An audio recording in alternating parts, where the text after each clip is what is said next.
আজকে আমি জানি কথা শোনাবো আপনাদেরকে। নিরাশ হবেন না, হতাশ হবেন না, হাল ছাড়বেন না, ভরসা রাখবেন কার উপর। কষ্টের পরেই আছে সুখ, কষ্টের পরেই আছে সুখ। আমাদের জীবনে সুখ বেশি, কষ্ট কম। কয়দিন না খেয়েছিলাম, কয়দিন বিপদে পড়ছি, কয়দিন ডাকাইতে ধরছে। এক মাসের মধ্যে অসুস্থ থাকি, কয়দিন আর সুস্থ থাকি, কেউ টেনশন করে না। অসুস্থ যে ছিল খালি এই রাখালটা আছে না নাই। তার মানে ইন্না মা'আল উসরি ইউসরা, দুঃখের পরে আছে সুখ, মোটিভেশন।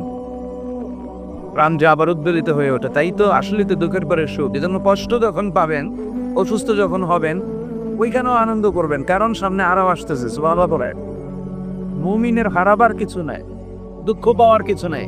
মুমিন অসুস্থ হলে অসুস্থতার মাধ্যমে তার রোগের মাধ্যমে তার গুনাহ ধরে যায়, সে আল্লাহর কাছে প্রিয় হয়ে ওঠে।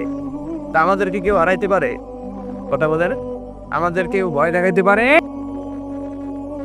মোটিভেশনাল সূরা, সূরাতুল ইনশিরাহ আর সূরাতুদ দুহা।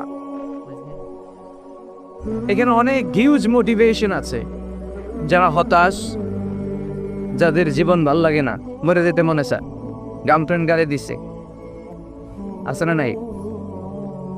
আবার বয়ফ্রেন্ড গার্লফ্রেন্ডে গালি দিছে, এ ওড়না পেঁচায় প্যানের মধ্যে ঝুলে আত্মহত্যা করে। আর কত বড় পাগল তুই, মল্লি কে? গালি গেছে তো কি গেছে, হ্যাঁ? বুঝতে চায় না, হতাশ হয়ে যায়। আর বয়স কম তো, ইচড়ে পাকা, অল্পতে কাবু হয়ে যায়। এই সূরাগুলো পড়ে না। এখানে আশার বাণী আছে। মুমিনরা নিরাশ হয়, হতাশ হয়, হাল ছাড়ে নাকি ভরসা রাখে? কার উপর ভরসা? কার উপর? না নৌকার উপর?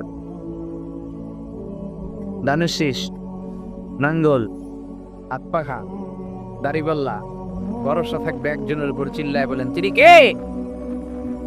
Never be sad, never lose hope.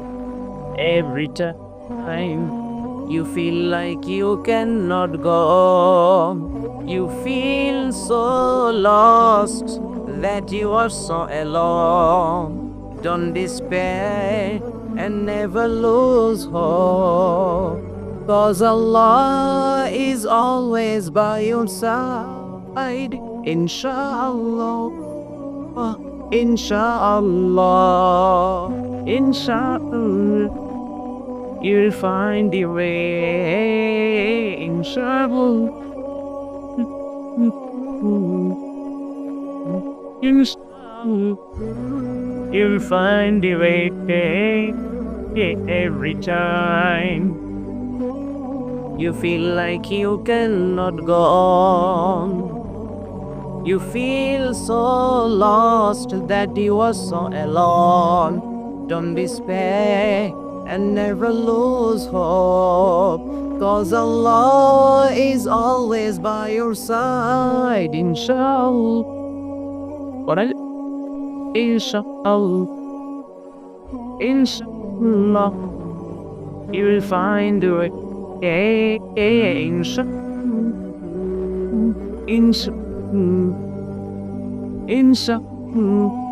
you will find a way. Check it out. কি সুন্দর lassi. Never lose hope, you will find your way. তুমি তোমার পথ খুঁজে পাবে। আমাদেরকে পথ দেখায় কে? এজন্য সূরাতুদ দুহা কেন্দ্রীয় আলোচ্য বিষয় হচ্ছে হতাশ হওয়া যাবে না, নিরাশ হওয়া যাবে না, হাল ছাড়া যাবে না, ভরসা রাখতে হবে একজনের উপর। চিৎকার করে বলেন, তিনি। হতাশ যারা, ফ্রাস্ট্রেটেড, আপসেট পিপল, তাদের জন্য, হতাশ ব্যক্তিদের জন্য এই সূরাটা একটা আলোকবর্তিকা, একটা আলোর মশাল। এই সূরাটা পড়লেই হতাশ ব্যক্তিরা মনে শান্তি পায়, আশা ফিরে পায়, দিক ফিরে পায়, ঠিক কিনা? এই সূরাটা নাজিল হওয়ার একটা ব্যাকগ্রাউন্ড আছে, শুনবেন। বিষ্ণু ঈসা ইসলামের কাছে যখন ওহী নাজিল হতে শুরু করলো, বিষ্ণু ঈসা ইসলাম ওহীর কথাগুলো পৌঁছে দিতে লাগলেন। যাই নাজিল হতো বিষ্ণুনবী পৌঁছে দিতেন। বিশ্বনবী সাহাবাদের কাছে শেয়ার করে দিতেন। যেটাই নাজিল হতো তিনি পৌঁছে দিতেন, যেটাই, কারণ আল্লাহর আদেশ, ইয়া আইয়ুহার রাসূল বাল্লিগ মা উনজিলা ইলাইক। ও নবী, আপনার কাছে আমি ওহী থেকে যা নাজিল করি সব পৌঁছে দেন, একটাও গোপন করা যাবে।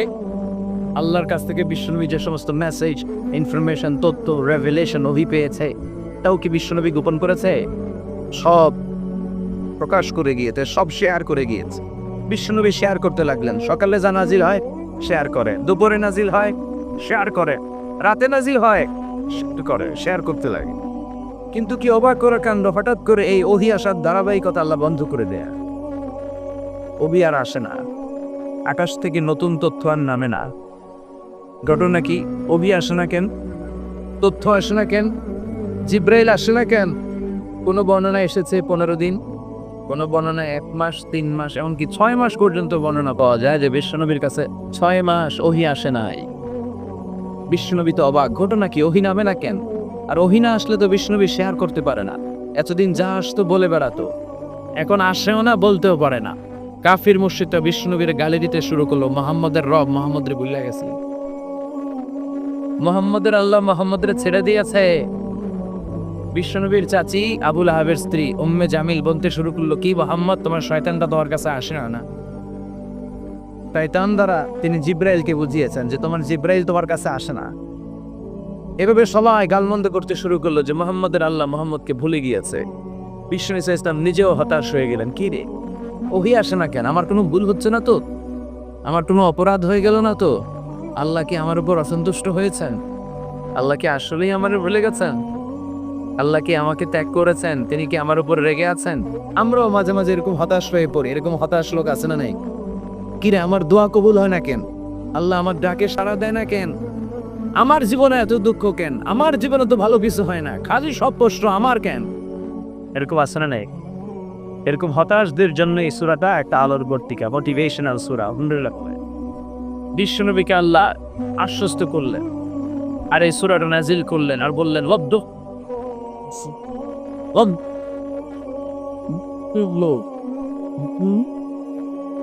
প্রভাতের সূর্য কিরণের শপথ, লোকা the sunlight is a very beautiful day out there. অনবী হতাশ হবেন না, বেরো, সকালের সূর্যটা কত সুন্দর, কি ঝলঝলে পৃথিবী, পকপকে আর তপ্তকে, দেখলেই মনটা ভরে যায়, যে কিনা দোহা, দোহা মানে আলো, আশার আলো, সম্ভাবনার আলো। আমাদের জীবনে আলোর দরকার আছে না নেই? আলো না থাকলে আমরা বাঁচতে পারবো? আলো লাগে বড় ভালো। আজকে আলো না থাকলে আমার দেখা দিত। এজন্য কোরআনকে আল্লাহ আলো বলেছেন। কোরআনটি কি বলেছে? কি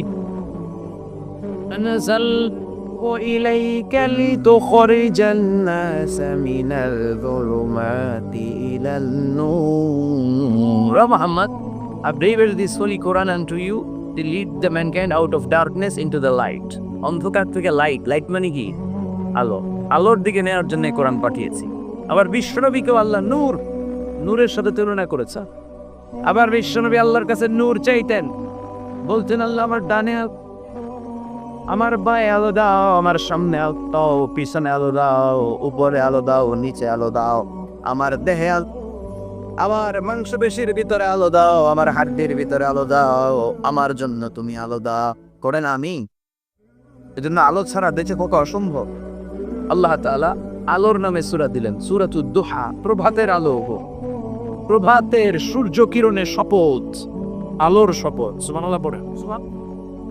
এরপর আল্লাহ বললেন, ওয়াল্লাইলি ইযা সাজা, আলোর শপথ, সকালের, সকালবেলার সূর্য কিরণের শপথ।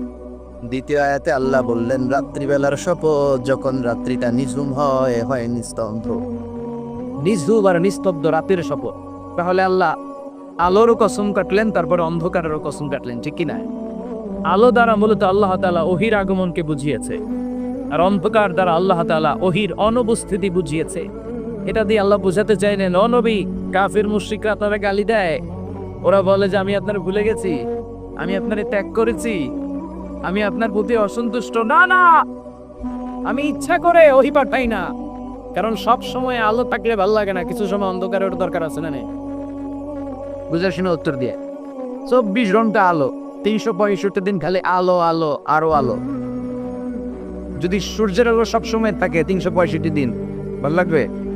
রাতে ঘুমাবেন কেমন? আবার সবসময় গুটগুটে অন্ধকার, আলো নাই, ভাল লাগে? ক্ষেত খামারে চাষ করা লাগবে না, বাজারে যাওয়া লাগবে না। তার মানে আলোরও দরকার আছে, অন্ধকারেরও দরকার আছে। এটা দিয়ে আল্লাহ বুঝাতে চাইলেন, নবী, ওহী নাজিল করার জন্য দরকার আছে, মাঝে মাঝে ওহী বন্ধ রাখা আপনার বিশ্রাম দেওয়ারও দরকার আছে। চিৎকার করে বলেন আল্লাহু আকবার। এজন্য আল্লাহ বললেন, والليل إذا سجى ما ودعك ربك وما قلى وللآخرة خير لك من الأولى সুবহানাল্লাহ করেন। ও নবী, প্রভাতের সূর্য কিরণের শপথ, নিঝুম নিস্তব্ধ রাত্রিবেলার শপথ, আলো আর অন্ধকারের শপথ করে আমি বললাম, আপনার প্রভু আপনারে ভুলে যায় না, আপনার উপর সন্তুষ্ট হয় না। আমি আল্লাহ ইচ্ছা করে ওহী বন্ধ রেখেছি, কারণ ওহীর একটা পাওয়ার আছে। বারবার ওহী রিসিভ করলে আপনার স্নায়ু এটা সহ্য করতে পারবে না, আপনার দেহ এটারে বরদাস্ত করতে পারবে না। নবী, আমি আপনার প্রতি এত রহম দিল, এত ভালোবাসি, বারবার ওহী নিতে নিতে আপনার যে কষ্ট হয়, এই কষ্টটা আমার আল্লাহর সহ্য হয় না। এজন্য আমি আল্লাহ ইচ্ছা করে কিছুদিন ওহী বন্ধ রাখছি। সুবহানাল্লাহ পড়েন। তার মানে এই নয় যে আমি আপনারে ভুলে গিয়েছি, আমি আপনারে ছেড়ে দিয়েছি। আরে নবী, আমি তো আমার নামের সাথে আপনার নামকে জুড়ে দিয়েছি। লা ইলাহা ইল্লাল্লাহ মুহাম্মাদুর, যেখানে আমার আল্লাহর নাম সেখানে বিশ্বনবীর নাম আছে না নাই? আজান যখন দেই আল্লাহু আকবারের পরে বিশ্বনবীর নাম আছে না নাই? একামতে আছে না নাই? আবার আল্লাহর জন্য যখন সালাত আদায় করি, শেষ বৈঠকে বিশ্বনবীর উপর দুরূদ আছে না নাই? রাফা'না লাকা যিকরাক, ও নবী, আপনার নামকে আমি অনেক উপরে তুলে ধরেছি। আমার নাম যেখানে আপনার নাম ওইখানে, গোটা বিশ্বব্যাপী আপনার নাম ছড়ায় যাবে। ওরা আপনারে গালি দেয় কবি বলে, ওরা গালি দেয় গণক বলে, ওরা বলে আপনি আফতার, লেস কাটা। আসলে যারা আপনারে গালি দেয় ওরাই লেস কাটা। ওরা আপনারে বলে আপনি নির্বংশ, আপনার ছেলেগুলো বেঁচে নাই, মেয়ে বেঁচে আছে, আপনার নাম নেয়ার কেউ থাকবে না। ওই আবু জাহেল, উতবা, সাইবা, ওদের নাম নেয়ার কেউ থাকবে না।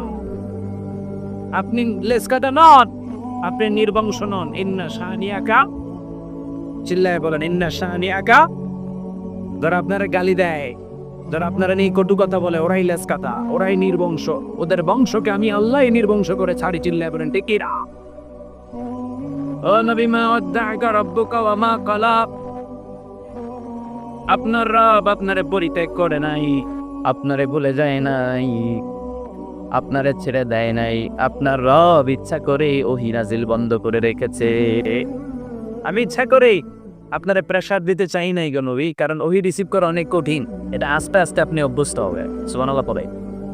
ওহীর একটা পাওয়ার আছে না নাই? আমরা তো কি মজায় মজায় কোরআন পাইছি। এই যে কি সুন্দর কোরআন নিয়ে বসি, পড়ি, তাফসীর করি, কি মজার কোরআন। এই কোরআনটা রিসিভ করতে যে বিশ্বনবীর কত কষ্ট হয়েছে। এই কোরআনকে আল্লাহ বলেছেন এটা পাউলান সাকিলা, very heavy and weighty word. এটা অনেক ওজনওয়ালা কথা। ইন্না সানুকি আলাইকা কাউলান, এটার অনেক ওজন। এই কোরআনটা যদি পাহাড়ের উপরে নাজিল করা হতো, পাহাড়গুলো দুমড়ে মুচড়ে ভেঙে টুকরো টুকরো হয়ে খানখান হয়ে যেত। চিকিরা এত কঠিন বানিয়ে এটা। ও নবী, আমি আলোর সাথে ওহীর মিল ঘটিয়েছি, আলো দিয়ে ওহীকে বুঝিয়েছি। সূর্যের যেমনি কিরণ আছে, তেজ আছে, এই ওহীরও একটা তেজ আছে। এই তেজ, এই কিরণ আপনি সবসময় সহ্য করতে পারবেন না। এজন্য আমি ইচ্ছা করে কিছুদিন ওহী নাজিল করা বন্ধ করে রেখেছি। সুবহানাল্লাহ পড়েন। ইচ্ছে করে আমি নাজিল করি নাই। সব সময় নাজিল হলে আপনার ভালো লাগতো না। বুখারীর বর্ণনা, আমায়েশা বলতেন শীতের রাতে, কনকনে মাঘ মাসের শীতের রাতে যখন বিশ্বনবীর উপর কোরআনের আয়াত নাজিল হতো, বিশ্বনবী ঘেমে ঘেমে একাকার হয়ে যেতে। হাত্তা লা ইয়াতাফাসসাদু জাবিনুহু আরাকান, বিশ্বনবীর দাড়ি আর কুতনি বেয়ে ঝরঝর করে পানি পড়তো। আমরা কম্বল গায়ে দিয়ে থাকি আর বিশ্বনবী ঘামে। সুবহানাল্লাহ বলবেন না? এটা কওলান সাকিলা, অনেক ওজনওয়ালা কথা। আবার বিশ্বনবী যখন উটের উপরে বসে থাকা অবস্থায় কোরআনের আয়াত নাজিল হতো, উটের বুকটা মুহূর্তের মধ্যে বালুর মধ্যে, জমিনের মধ্যে লেগে যেত। ঘোড়ায় চড়া অবস্থায় বিশ্বনবীর কাছে যখন কোরআন নাজিল হতো, ঘোড়ার পা গুলো মরুভূমির বালুতে দেবে যেত। মাঝে মাঝে বিশ্বনবী সাহাবাদের রানের উপরে, পায়ের উপরে মাথা দিয়ে শুয়ে পড়তেন, ক্লান্ত শ্রান্ত। যায়েদ বিন হারেসা, বিশ্বনবীর পালক পুত্র, তার পায়ের উপরে মাথা রেখে বিশ্বনবী একবার কথা বলতে বলতে ঘুমিয়ে পড়লেন। ঘন্টাখানেক ঘুমালেন। যায়েদ বিন হারেসা বলে, আমার কাছে তেমন কোনো কষ্টই হচ্ছে না, বিশ্বনবীর মাথাটা খুব বেশি ওজন মনে হচ্ছে না। ঘন্টাখানেক পর বিশ্বনবীর চোখ খুললেন, আর খোলা মাত্রই ওনার উপর ওহী কোরআনের আয়াত নাজিল করতে শুরু করলো। কে? যায়েদ বিন হারেসা বলে, যখনই কোরআনের আয়াত নাজিল হতে শুরু করলো, আমার মনে হচ্ছে বিশ্বনবীর মাথাটা 50-60 কেজি ওজন বেড়ে গিয়েছে। বিশ্বনবীর মাথার ওজনে আমার পায়ের রান ফেটে যাবে, আমার পায়ের হাড্ডি ফেটে যাবে, আমার পাটা ভেঙে কান কান হয়ে যাবে মনে হচ্ছিল। তার মানে কোরআনের আয়াত যখন নাজিল হয় বিশ্বনবীর উপর একটা প্রেশার আছে না নাই? এই জন্য আল্লাহ বললেন, নবী আমি আপনার ভুলে যাই নাই। কাফেররা যেমনি আপনার গালি দেয় যে আমি আপনার ভুলে গিয়েছি, আপনার উপর আমি অসন্তুষ্ট, নেভার, অসম্ভব। আমি আপনার উপর কখনো অসন্তুষ্ট নই, বরং আমি ইচ্ছা করি আপনার উপর থেকে প্রেশার কমিয়ে দেওয়ার জন্য কয়েকদিন ইচ্ছা করে আপনার ছুটিতে রাখছি। সুবহানাল্লাহ পড়েন, যাতে করে আবার এনার্জি গায়ে নেওয়ার পরে নতুন করে কোরআনের আয়াত রিসিভ করার জন্য আপনি সক্ষম হন। চিল্লায় পড়তে হবে আল্লাহ। এজন্য আল্লাহ বললেন, والليل إذا سجى ما ودعك ربك وما قلى وللآخرة خير لك من الأولى. তারপর আল্লাহ বললেন, নবী ওয়ালাল আখিরাতু খায়রুল লাকা মিনাল উলা, and verily indeed the hereafter is far better for you than this dunya. এই দুনিয়ার চেয়ে আপনার জন্য আখিরাতটা অনেক দামি। খায়রুল লাকা মিনাল উলা, এই দুনিয়ার চেয়ে আখিরাতটা অনেক শ্রেষ্ঠ। এতে আল্লাহ বললেন দুনিয়ার চেয়ে আখিরাত শ্রেষ্ঠ, আর এক আয়াতে আল্লাহ বললেন দুনিয়ার চেয়ে আখিরাত হলো স্থায়ী। ঠিক কিনা? বাল তুফিরুল হায়াতাদ দুনিয়া ওয়াল আখিরাতু খায়রু ওয়া আবাকা। তোমরা দুনিয়ার জীবন নিয়ে পাগল পড়া হয়ে থাকো, আল্লাহ বললেন দুনিয়ার জীবনের চাইতে আখিরাতের জীবন শ্রেষ্ঠ এবং স্থায়ী। ঠিক কিনা? কার কথা? দুনিয়া স্থায়ী না আখিরাত স্থায়ী? দুনিয়া শ্রেষ্ঠ না আখিরাত শ্রেষ্ঠ? কিন্তু আমরা কোনটার পিছনে দৌড়াই? খালি দুনিয়া দুনিয়া, दुनिया के मजा ले लो दुनिया तुम्हारी है, কিন্তু জান্নাত কে মজা লে লো জান্নাত তোমারি হে, ওটা কই আছে না নাই? দুনিয়ার পেছনে পাগল হয়ে আমরা পড়ে থাকি। এই দুনিয়ার জীবনটা একটা মায়াজাল, এটা একটা মরিচিকা। এই মরিচিকা, এই ধোঁকা, এই লালসা আর এই মায়াজালের পেছনে আমরা ছুটছি। ছুটতে ছুটতে হুট করে একবার কবরের ভিতরে ঢুকতে হয়। কথা বলেন, তখন আমাদের টন অফ নয়। এজন্য দুনিয়া মুমিনদের জন্য শ্রেষ্ঠ আর স্থায়ী জায়গা না। মুমিনের আসল জায়গা হচ্ছে আখিরাত। মুমিনের শান্তি আর কল্যাণের জায়গা হচ্ছে আখিরাত। জান্নাত হচ্ছে মুমিনের শেষ ঠিকানা। চিৎকার করে বলেন ঠিক কি না?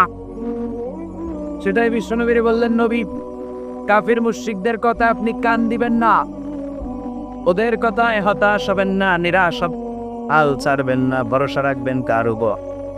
কারণ ওয়ালাল আখিরাতু খায়রুল লাকা মিনাল উলা, এই দুনিয়ার জীবন ক্ষণস্থায়ী জীবন, চিরকালীন জীবন হলো আখিরাত।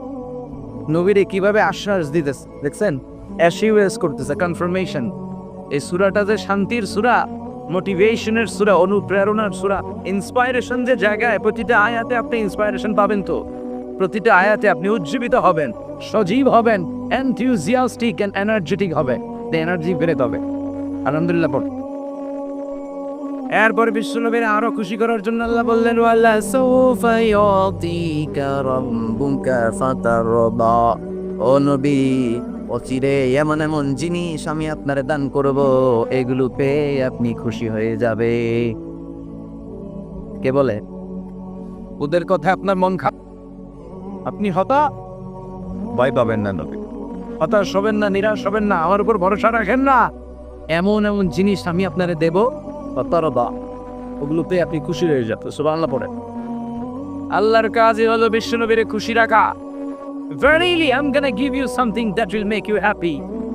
এমন জিনিস আপনারে দেব নবী, আপনি খুশি হয়ে। আল্লাহর কাজই হচ্ছে বিশ্বনবীরে খুশি রাখা। যেখানে বিশ্বনবীর মন খারাপ ওইখানে বিশ্বনবীর আল্লাহ আছে না নাই? বিশ্বনবীর উপাধি দিয়েছেন আল্লাহ হাবিবুল্লাহ। কি দিয়েছে? আর সাইয়েদনা ইব্রাহিমের উপাধি খলিলুল্লাহ। দুইজনই আল্লাহর প্রিয়, দুইজনই উলুল আজমি মিনার রসুল। কিন্তু খলিল মানেও বন্ধু, হাবিব মানেও বন্ধু। খলিল মানে এমন বন্ধু যেই বন্ধু আল্লাহরে খুশি করার জন্য কাজ করে, আর হাবিব মানে এমন বন্ধু যে বন্ধুরে খুশি রাখার জন্য আল্লাহ নিজেই কাজ করে। কি শান, কি মান এই নবীর! আর ওই নবীরে গালি দেয়। এগুলো জাহান্নামের নরকই তার পিতৃ পরিচয়হীন জাল সন্তান। As a father, as a teacher, as a commander, as a lawgiver, as a lawmaker, as a reformer of the society, Muhammad is the superman of the world.